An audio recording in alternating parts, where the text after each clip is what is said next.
Sabe aquele cansaço que não é do corpo? É um esgotamento de tentar ser um bom cristão, de seguir a lista, fazer tudo certinho e mesmo assim, no fundo, sentir que tem alguma coisa faltando? Pois é, a gente se esforça, a gente busca, mas parece que o motor da nossa fé está funcionando com um combustível errado.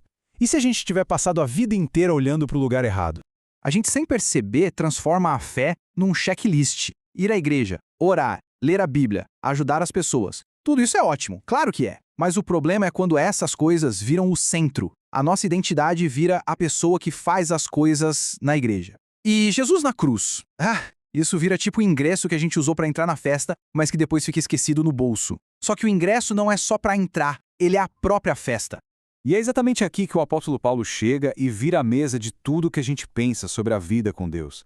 Ele solta uma das frases mais radicais da Bíblia inteira.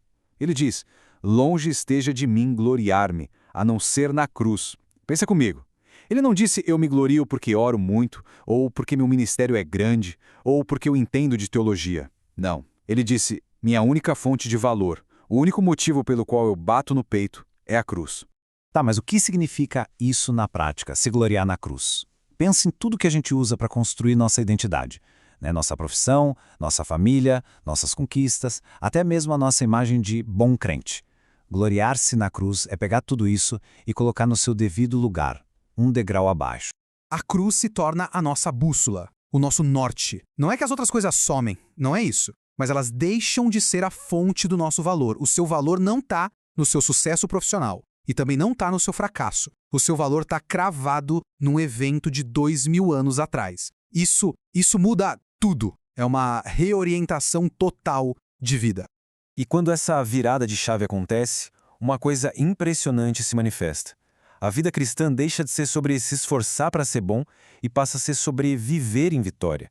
Mas não é a vitória que o mundo vende pra gente. A Bíblia mostra 3 triunfos que nascem direto da experiência da cruz. Primeiro, sucesso de verdade. O que é sucesso para você? Grana na conta? Um cargo legal? A cruz redefine isso completamente. Sucesso na Bíblia é liberdade. Liberdade daquele pecado que te assombra há anos, sabe? É poder olhar para ele e dizer: você não manda mais em mim. O poder dele foi quebrado na cruz. E isso sim é sucesso. O segundo triunfo é a alegria. E de novo, não é aquela alegria de meme, de sextou, que depende do que está acontecendo. É uma alegria que vem de dentro da nossa nova identidade. Quando a Bíblia diz que a gente foi crucificado com Cristo, ela está dizendo que o nosso antigo eu, aquele cheio de medo, de insegurança, morreu e uma vida nova nasceu. Essa alegria não é uma emoção, é o clima do seu novo país. E por fim, a vitória. E isso não é sobre ganhar todas as lutas do dia a dia. A gente tem derrotas, é normal. Mas a vitória da cruz é outra coisa. É ser conduzido em triunfo por Deus. Imagina um general voltando da guerra vitorioso, num desfile. Você está nesse desfile. Mesmo que ao redor tudo pareça um campo de batalha. Por quê? Porque o general, que é Cristo, já venceu a guerra. A gente só marcha com ele.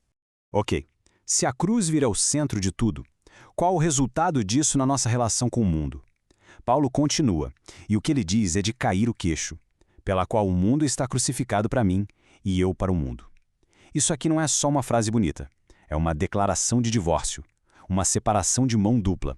São duas declarações de liberdade ao mesmo tempo. A cruz cria um muro, uma fronteira definitiva entre quem crê e o sistema do mundo, com seus valores, suas pressões, suas mentiras. Não é que a gente sai do planeta, mas o sistema do mundo perde o poder de nos controlar. Olha só que libertador. De um lado, o mundo está morto para você. A opinião dos outros, a necessidade de se encaixar, a busca louca por aprovação, tudo isso perde a força. Foi crucificado. Já era. Do outro lado, você está morto para o mundo. O sistema não te reconhece mais como um dos seus. Você começa a operar com outra lógica, com outros valores. É uma liberdade total.